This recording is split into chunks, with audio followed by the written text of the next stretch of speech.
All right, Harry, we get this question a lot as Christians, right? Is if God created everything, well, who created God then? What would you say to someone who asks you that question? I really like that because that is a really common question. But the answer is really, really simple. If anybody created God, he wouldn't be God. He's past all that. He's time, place, everything. He created everything, and he is the creator, that God, and nobody created him. And but actually, it's kind of interesting. I think back to Genesis. On day one, uh, God created light. And that's interesting. You know what day he created the sun and moon and the stars? Day four, if I remember correctly. Yeah. Yeah, that's interesting. So how do we get light for those first 3 days? Yeah, I wouldn't have an answer for you on that one. Yeah, he was the light. He is the light. And actually it's really interesting going back to that in the second last chapter of Revelation. It talks about the new Jerusalem coming down from heaven, and it says it doesn't have any sun or moon because or stars, because God is the light and he provides the light for it. It isn't Light is not dependent on the sun and the moon and the stars. The reason the sun and the moon and the stars were created, it says in verse 4, so that it can have days and seasons and times and all those things. So Mhm. so we have, it provides the right amount of heat is what the reason is for the sun. The sun is our heat source and our light source to give us light, but as the earth tips, we have as the earth tips back and forth, we have summer and winter and spring and fall, all the different seasons, And and it's then like everything working in unity together just for this perfect creation that obviously a creator we would have to say would have had to make. It didn't come out of nowhere.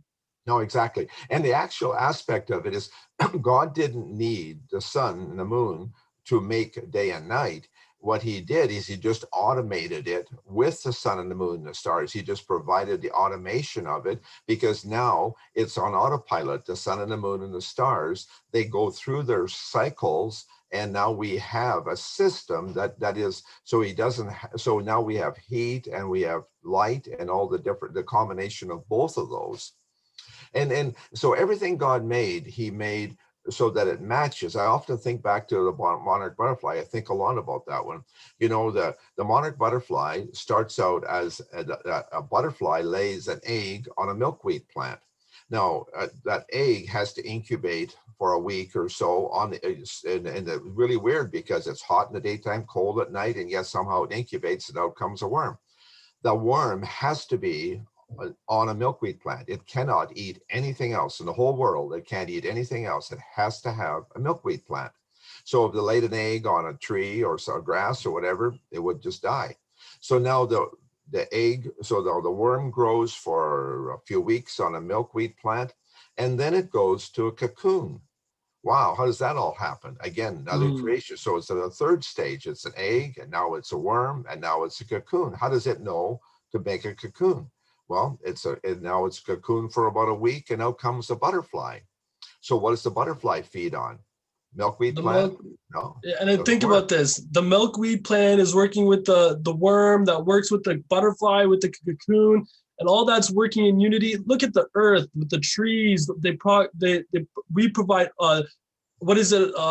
They provide us oxygen and we provide them, and then working in unity together. It's just like, how did this all come together, right? Yeah, and that's just one little creature. So now that butterfly, all it can live off of is wildflowers, the nectar and pollen or whatever it eats, or honey, whatever it takes off of the wildflowers. That's how it gets its nourishment. So now we need those wildflowers close to where the milkweed plants are. If they're 100 miles away, the butterfly will never find it. So it has to be all in the same area. And then the cycle of the when the butterfly leaves Mexico, the first cycle happens about in Texas, the second cycle in Ohio, the third one in Ontario, and that butterfly has to know enough to fly back to Mexico to find that right forest where it can hibernate over the winter and also have place to nourish itself for that. So how does it, so it needs a new location, or if it stayed in Ontario, it'd be dead because it can't survive the winter. So God even had to have a place where it was warm so it Mhm. can come And it back. just goes back to where the sun and the stars are aligning. So there's different seasons with different warmths. And this is just one insect, One. one insect. How many is there out there? Millions, billions of insects, and think about all that life going together, working in unity. And we're going to say that this is on a chance or a possibility. No, it's if you see a watch and you find it on the beach, you're not going to say this just fell out of the sky and came out of nowhere. You're going to say there must be a watchmaker. There has to be a watchmaker. And that's just a watch. That is less intelligent, shall we say, like an intelligent form of life than what's going on around us. And these animals, these creatures have been cycling for thousands of years, and it just keeps working. And all these different things, like you say, oxygen and carbon dioxide and all those things, even the air for the butterfly to travel on, it needs air to carry, for the wings to hook onto. Right? And that's just, once again, one insect. We just figured out like 12 things that need to happen just right there. Yeah. So who made God? Nobody. God made us and made everything around us. It's not about who, ask who made us. There's an answer. Who made God? He is omniscient, and he is our Lord, our God, and that's who we worship. He always was and always will be. Yep, for sure. All right.